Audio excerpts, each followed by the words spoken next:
Eric at RC Monster Garage. So this is day 8 that we're dealing with this vehicle. I just finished Loctite everything on it, and we're gonna go and do a couple maneuver. Let's see how it's gonna do today. After everything got Loctite, I did a couple other repairs. We re-glued the tires because the tires came out. So let's see how it's gonna do.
drive still working.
Okay, the battery is running out, so it's only mean one thing. It's time for 8S. Let's go. Okay, so now we're gonna put a set of two Venom 5370C LiPo batteries, 14.8 volt each one, to get some performance out of this vehicle.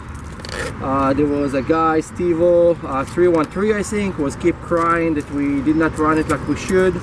Yes, we did, and we're going to do it again just for you to shut you up once and for all, because I really have enough of you keep nagging on my videos that we're not running it the right way, and so you see it and then shut up about it already.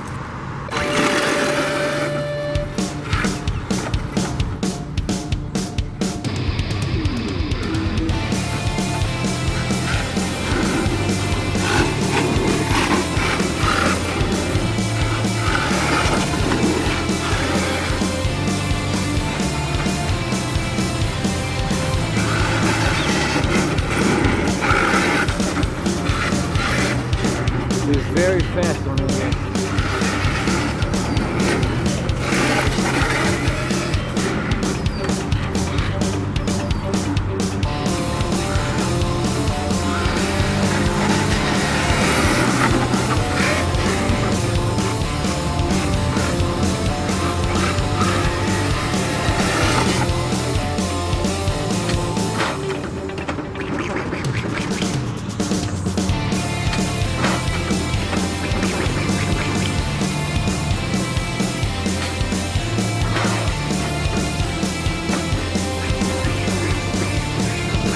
Okay, so we just crashed really bad on 8S.